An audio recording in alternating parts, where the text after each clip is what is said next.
প্রত্যেক দিন সকালে দুইজন ফেরেশতা জমিনে অবতরণ করে। কয়জন ফেরেশতা আছে?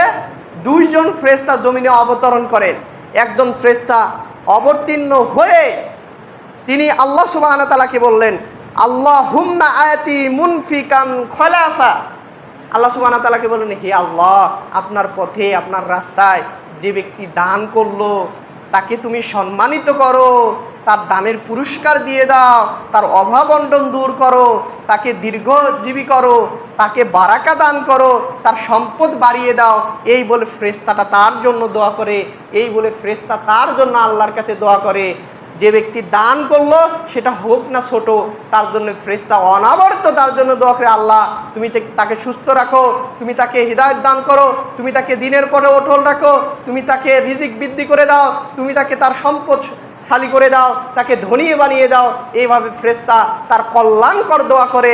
অপর পক্ষে আরেকজন ফেরেশতা আল্লাহ সুবহানাহু ওয়া তাআলাকে বলে, আল্লাহুম্মা আতি মুমসিকান তলাফান। ওই ব্যক্তিকে আল্লাহ সুবহানাহু ওয়া তাআলার ফেরেশতা অভিশাপ দেন, হে আল্লাহ, যে ব্যক্তি আপনার পথে দান করলো না, আপনার পথে খরচা করলো না, দান করলো না, তার সম্পদ তুমি ধ্বংস করে দাও, তাকে অভাব অনটনের ভেতরে রাখো, তার দুর্ভিক্ষের মধ্যে রাখো, তাকে অশান্তির ভেতরে রাখো, তাকে আপনি পেরেশানির ভেতরে রাখো, তাকে আমি দুনিয়ার বালা মুসিবতের ভেতরে রাখো। এই বলে ফেরেশতা তার জন্য আল্লাহর কাছে দোয়া করে। তাহলে দেখুন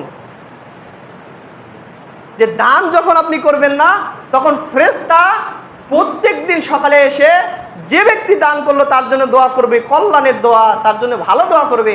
আর যখন আপনি দান করবেন না, তখন ফেরেশতা আপনাকে বদদোয়া করবেন। আর ফেরেশতার দোয়া কবুল হয়, তাদের দোয়া কবুল হয়।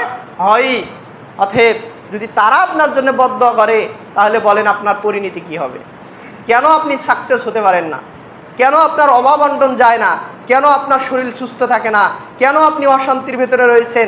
কেন আপনি পেরেশানির ভেতরে আছেন? উক্ত হাদিস দিয়ে আপনাকে বিচার করবেন। আর রাসূল সাল্লাল্লাহু আলাইহি ওয়াসাল্লাম তিনি বলছেন, মা নাকসাত সাদগাতুন মিন মালিন।